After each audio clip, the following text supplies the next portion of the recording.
నమస్తే, నేను మీ కుప్ప పద్మిని. ఇన్నాళ్ళు మీ సపోర్ట్ ని నాకు అందిస్తూ, మీ ప్రేమని నాకు అందిస్తున్న ప్రతి ఒక్కరికి కృతజ్ఞతలు. ఇప్పుడు చూడబోతున్న ఈ వీడియో కూడా ఖచ్చితంగా మీకు ఉపయోగపడుతుంది.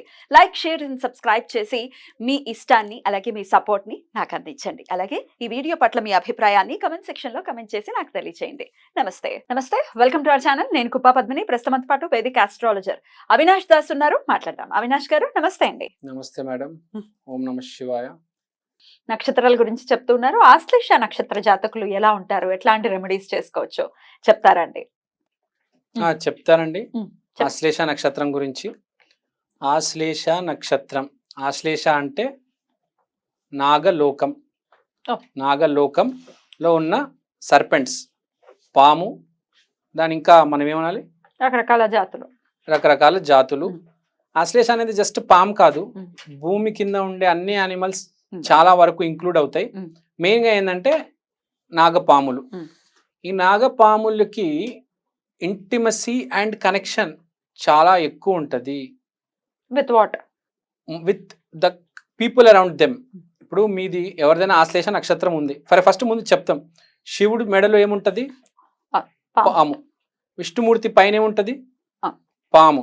విష్ణుమూర్తి శయనించేది కూడా ఆదిశేషుడు మీద. ఆదిశేషులు, అది కూడా ఒక పామునే. అవును. బుద్ధ ఏ బోధి చెట్టు కింద అవును. మెడిటేషన్ చేసుకునేవాడు. అవును. ఆ చెట్టుకి ప్రొటెక్టర్ గా ఒక కోబ్రా ఉండేది. ఆ. So they have a connection, జన్మల కనెక్షన్. వీరికి ఒకసారి ఒక కనెక్షన్ స్టార్ట్ అయిందంటే ఒక మనిషితో, లేకపోతే ఒక గురువుతో, ఒక దైవంతో అస్సలు వదిలిపెట్టరండి. జన్మల వరకు అది క్యారీ అవుతుంటుంది. ఆశ్లేష అంటే పాము ఏం చేస్తుంది? ఇలా ఎంటాంగ్లింగ్ చుడుతూ ఉంటుంది. చెట్టు మీద కూడా పాము ఎంటాంగిల్ అయ్యి దాన్ని చుట్టుముడిచి ఉంటుంది. సో మన జీవితంలో కూడా ఆశ్లేష నక్షత్రం ఎవరికైతే స్ట్రాంగ్ ఉంటుందో ఆ ఫ్యాక్టర్స్ కనిపిస్తూ ఉంటాయి. మనుషుల్లో ఎవరైతే నిద్రపోయేది ఇలా రౌండ్గా ఎంటాంగిల్ అయి నిద్రపోతాడు చూడండి, కొంచెం దగ్గరకు వచ్చేసి, వాళ్ళకి ఆశ్లేష నక్షత్రం బాగా స్ట్రాంగ్ ఉందని చెప్పేసి. సో ఇది మనం ఫస్ట్ నాగలోకం గురించి మాట్లాడుకున్నాం.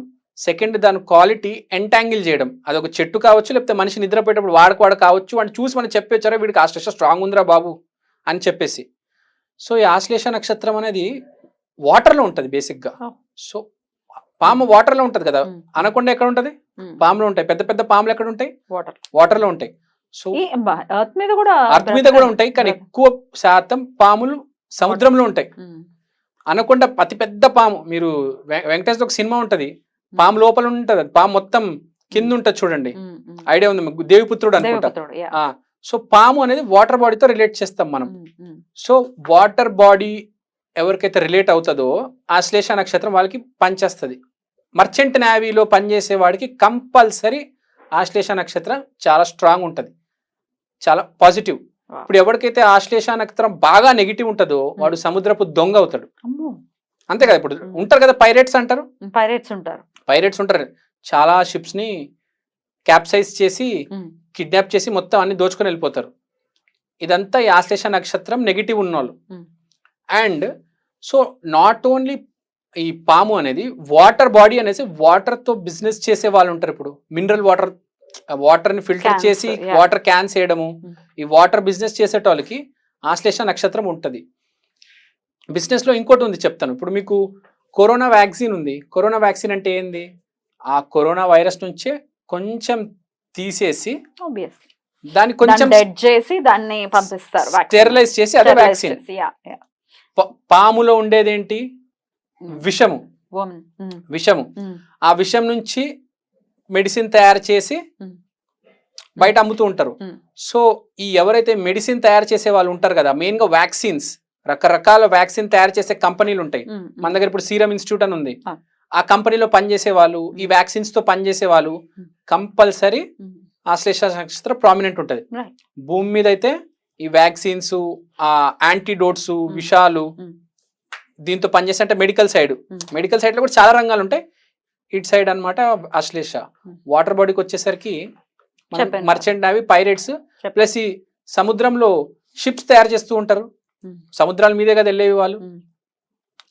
దానికి సంబంధించిన మర్చెంట్ నేవీ ఇంజనీర్స్, ఇప్పుడు బాగా ఆశ్లేష నక్షత్రం బాగుంటే షిప్పులు తయారు చేసే మ్యానుఫ్యాక్చరర్స్ ఉంటారు. సో ఈ ఆశ్లేష నక్షత్రం అంటే దీని చుట్టూ తిరుగుతూ ఉంటది.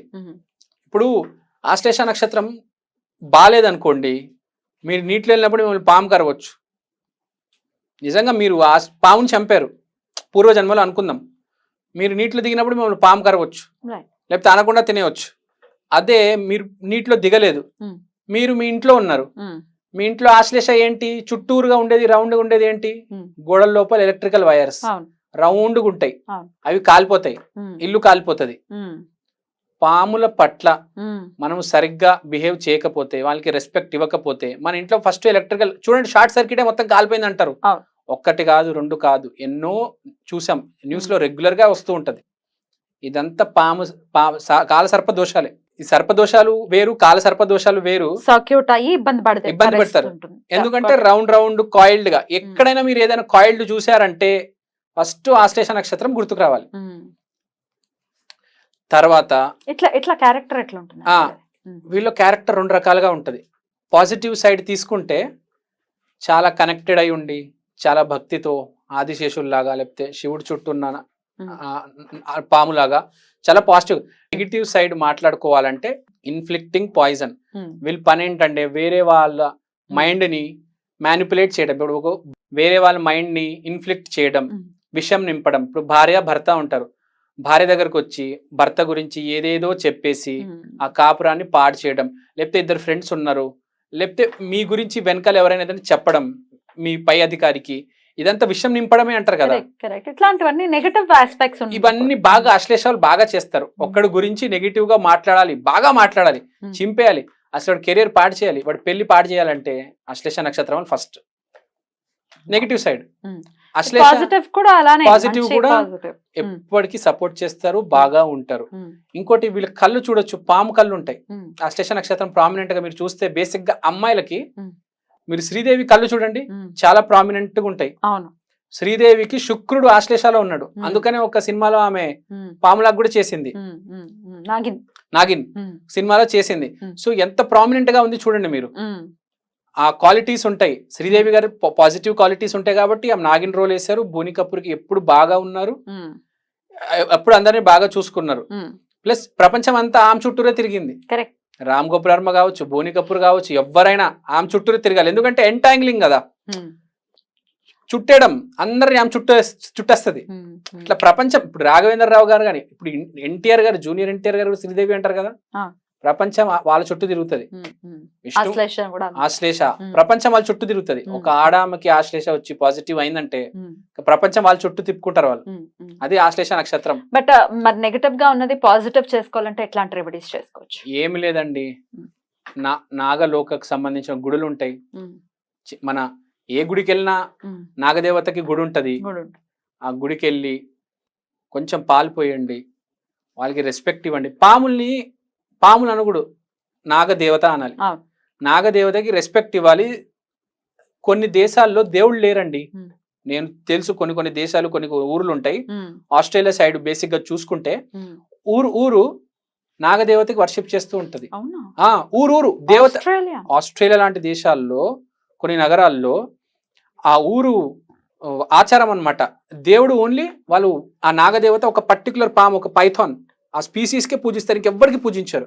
అంటే నాగాస్ అనేది అంత పవర్ఫుల్. ప్రపంచంలో చాలా చోట్ల, చాలా ఈ కల్చరల్స్ లో పాముకి చాలా ఇంపార్టెన్స్ ఇస్తారు. ఇంకా ఎవ్రీథింగ్ ఇస్ పాము. ఇప్పుడు మనం ఈశ్వరుడు, బ్రహ్మ, విష్ణు, మహేశ్వర అంటాం, వాళ్ళు ఓన్లీ పాము, నాగదేవత, పైథాన్ అంటారు.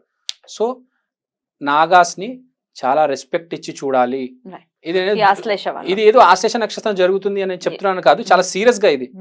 ఇంకోటి మన గుళ్ళల్లో చూస్తే ఏదో చిన్నగా కడతారండి, అలా కాకుండా కొంచెం పెద్దగా కట్టాలి, చాలా ఇంపార్టెన్స్ ఇవ్వాలండి వాళ్ళకి. ఏదో చిన్నగా సైడ్ గా కట్టడం, అది వాటర్ బాడీ, ఇదంతా చాలా రెస్పెక్ట్ చేయాలి ఆశ్లేష నక్షత్రానికి.